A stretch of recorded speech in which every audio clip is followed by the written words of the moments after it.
राम राम। आज योग बनाए निरोग में आज के दिवस की हम लोग चर्चा करेंगे। सनातन धर्म में प्रत्येक दिवस का महत्वपूर्ण स्थान है। हर दिन हर घड़ी, क्योंकि कहा गया है आदि से आधी घड़ी, आधी से पुनि आदि। तो ये घड़ियां जो हैं ये और धर्मावलंबियों में नहीं हो सकती। न और इतने पंचांग हैं, न इतने कैलेंडर हैं, न इतनी ज्योतिष सटीक गणना है। विज्ञान को भी अगर कोई मात दे सकता वो ज्ञान है और सनातन धर्म। तो आज हम लोग चर्चा कर रहे हैं अक्षय तृतीया क्यों मनाई जाती है, अक्षय तृतीया का महत्व क्यों है, अक्षय तृतीया के दिन सोने के आभूषण खरीदे क्यों जाते हैं, अक्षय तृतीया का धार्मिक महत्व इतना बड़ा क्यों है। इन सब बातों पर चर्चा करने से पूर्व हम आप लोगों से निवेदन करना चाहते हैं, अनुरोध करना चाहते हैं, जिन लोगों को नपुंसकता की बीमारी है या महिलाओं में धातु सफ़ेद पानी आता है या श्वेत पदर की बीमारी है, लिकोरिया हो गई है, या आपके दांतों में भीषण दर्द तकलीफ रहती है तो निकलवाएं नहीं, मेरे बताए हुए मंजन को बना लें। आपके दांत चमकीले और सुरक्षित होंगे, मजबूत होंगे। पिछले वीडियो में मैंने बताया। आइए चलते हैं अपनी आज की तिथि अक्षय तृतीया पर। सतयुग का समापन और त्रेता का आगमन। भगवान विष्णु के छठे अंश बाबा राम, रेणुकानंदन राम, जिनका आगे चलकर भगवान शंकर की अनंत तपस्या योग किया, हठ योग किया, अनंत काल तक योग को पूर्ण करते रहे, और उन्हीं की चंद चौपाइयाँ हम आपको समर्पित करना चाहते हैं। अच्छी लगे तो साधुवाद। अंग अंग को भस्म रमाओ, आसमान सीधारा, मस्तक पर शशि शेखर शोभित, शोभा कितनी न्यारी। उगल रहे हो विषधर विषधर के ऊपर विषधारी, फुंग फुंग कर फुंकार रही हो, फट फट फट की सिलाएं, बम बम कर बमकार रहा हो नंदी दशों दिशाएं, डिम डिम डिम कर डमक रहा हो डमरूनाथ तुम्हारा, सत्यम शिवम सुंदरम का लगा रहे हो नारा, आंगन में नाच रहा हो प्यारा राम तुम्हारे, नाचो नाचो नाचो भोले तुम भी हृदय हमारे, तुम भी हृदय हमारे, भोले तुम भी हृदय हमारे। ये चौपाइयाँ भगवान शंकर को प्रतिदिन समर्पित करते थे रेणुकानंदन राम, और भोले ने प्रसन्न होकर दे दिया वरदान, पशु नाम का अस्त्र दिया, बन गए परशुराम। ब्राह्मणों के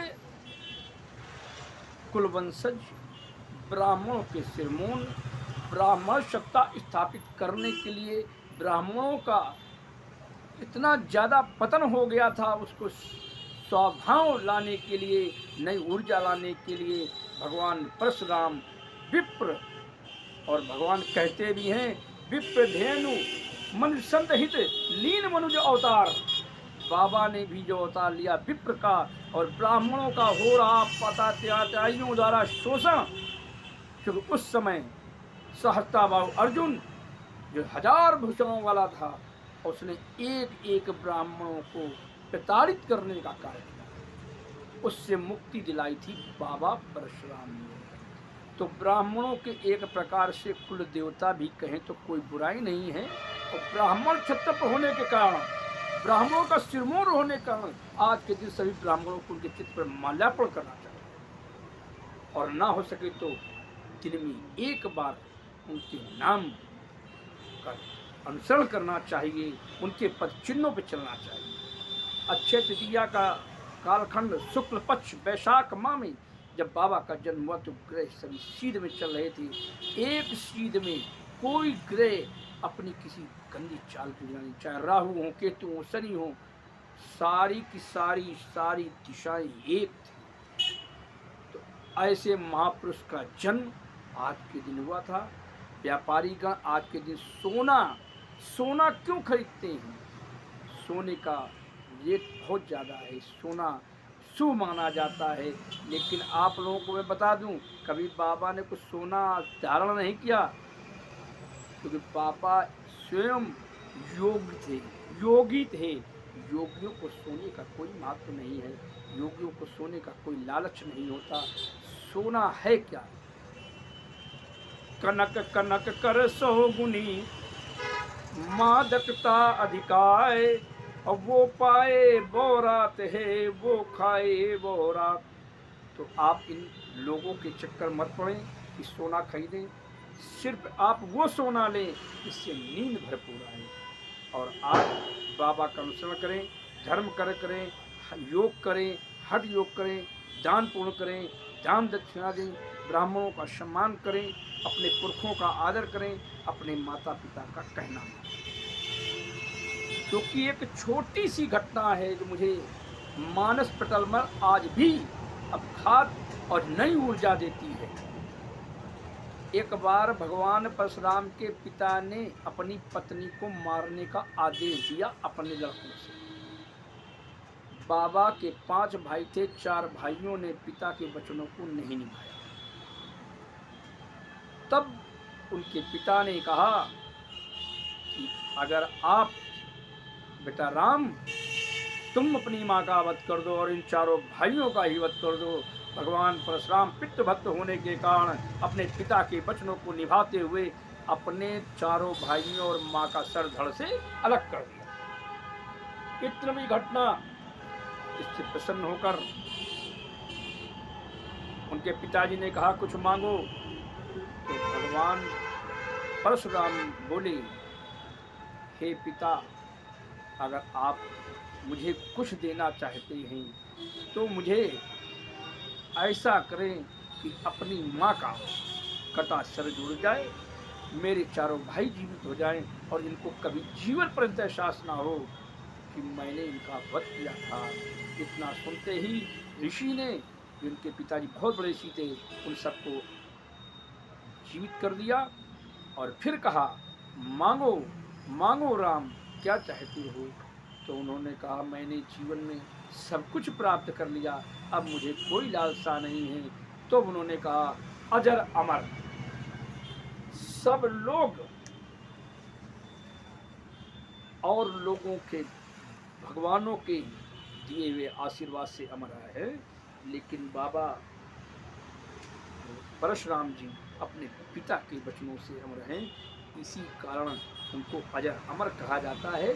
बहुत से लोग इस पे किंतु परंतु लेकिन उठा देते हैं, उनको नहीं मालूम कि वही राम, वही परशुराम अगर लक्ष्मण को मिलते हैं तो वही परशुराम आगे चलकर कर्ण को शिक्षा देते हैं। तो इससे क्योंकि उन्होंने, कर्ण ने धोखे से शिक्षा ली थी, तो उन्होंने श्राप दे दिया कि जिस समय तुम्हें इसकी भीषण आवश्यकता होगी तुम ये शिक्षा भूल जाओ, क्योंकि उन्होंने जीवन पर्यंत अपनी तपोबल से कसम खाई थी कि मैं सिर्फ ब्राह्मणों को ही शिक्षा दूंगा। तो ऐसे महापुरुष ब्राह्मणों के विरोधा, सर्व समाज की साधक, और कहा भी उन्होंने कि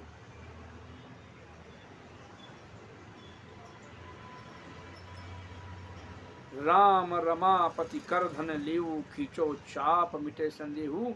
को किसी काल कर बस में, किसी कारण भगवान को नहीं पहचान पाए थे। तो आज उन्हीं का जन्म दिवस है और जीवित हैं, जीवित देवताओं की श्रेणी में भगवान परशुराम जी के जन्म दिवस पर आप सभी श्रद्धालुओं को हार्दिक शुभकामनाएं।